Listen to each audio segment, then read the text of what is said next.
My husband left me 2.5 years into our marriage.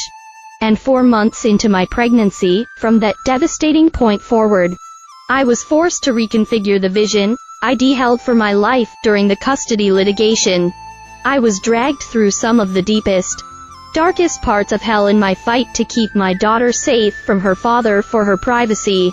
I will not disclose the details, but our experience was traumatic, and as much as I knew I was impacted by the stress and grief of this trauma, I denied to myself that she would also be affected, because she was so little when it all happened. By the time my daughter was 2 years old, she started experiencing anxiety that I believed was related to the back and forth of the court-ordered weekly custody schedule.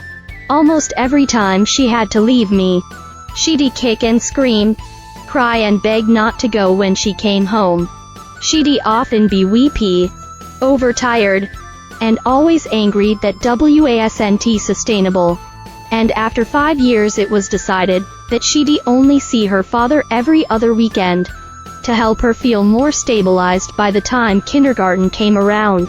Not only was she starting to refuse her visits with her dad, but she also started refusing to go to school. This refusal soon escalated into physical resistance. She refused to get dressed or get in the car, and sometimes it intensified to her trying to jump out of the car while it was in motion. I sought help from professionals, and was given the same message over and over. Once school refusal starts, no matter what, you must get them into the building, or they will never go back. I did what I was told, and often sat outside the school listening to her, screaming with such intensity that my own mental health began to suffer. For 4 years, every day was a do or die battle to get her into school, or during the time of COVID, to get her on a computer, which she'd inevitably slam shut. I told myself she's just trying to get her way. She's misbehaving, and this would pass.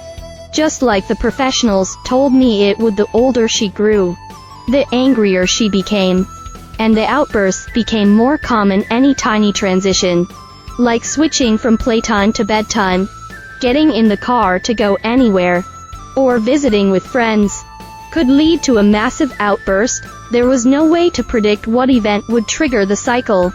The outbursts ranged from kicking, biting, screaming, hitting and breaking anything she could reach, to running into the snowy woods barefoot, throwing things across the room, refusing to sleep, to running away from home. She started pulling her own hair, punching herself, and slamming her head into walls. It was endless and heartbreaking every time she turned into the Hulk.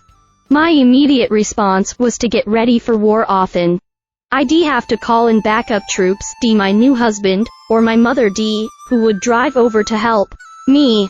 Every day was scary, every day was hard, and every day, I did what I thought I was supposed to do, fight her back, win and get her doing whatever it was she was refusing to do. I was mad at this behavior. I never took time to consider what might be behind it. I just kept trying to make it stop. In January of 2022, my husband and I pulled into the school parking lot, my daughter in the backseat fighting us like her life depended on it. Her little arms wrapped around a bar under the front seat so we couldn't physically move her without hurting her. That's when it happened, as she slammed her head repeatedly into the seat in front of her. I heard my sweet 8-year-old say, "I just want to die." At that moment, my world stopped. I felt utterly helpless and hopeless. I couldn't breathe.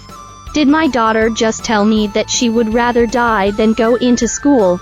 I've lost family and friends to suicide, but they were adults. It was horrific and unfathomable.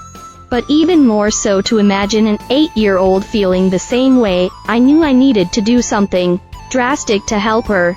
I was out of ideas, and I knew we needed help. I considered taking her to the emergency room, but I was terrified they would take her away from me, or force me to commit her from the parking lot.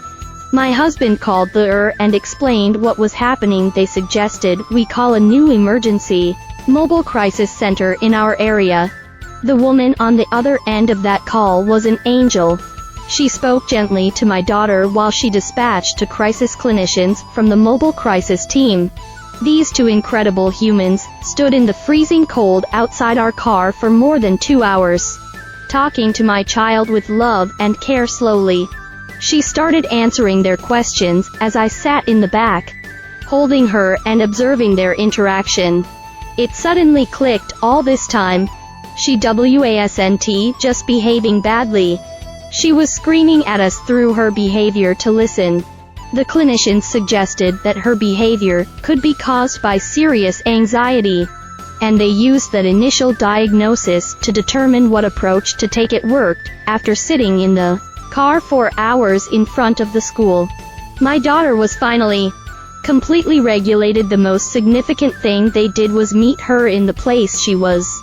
Until she was ready, they did, however, strongly suggest that if she went back to this behavior, we should take her to the ER for help. Less than 24 hours later, the cycle started again, and we went to the ER. They evaluated her and did not think she was a danger to herself, but suggested I commit her to a mental health facility. This is one of the heaviest decisions I have had to make as a parent, considering what I had learned the day before, and my new thought process on why she was behaving this way.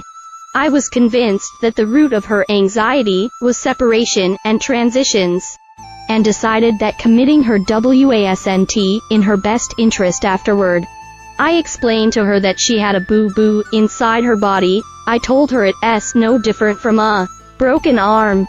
It's painful, and while we cannot see it, we know it's there, and we need help to make it better. With my newfound perspective, I set out to stop fighting with my daughter and start fighting for her. I made an emergency appointment with her psychiatrist the following week, and we made the difficult decision to put her on a mood stabilizer. In the weeks and months that followed, with the help of the right mental health professionals and caring school staff, she started getting better. We began to see the wonderful, sweet, brilliant girl my daughter is.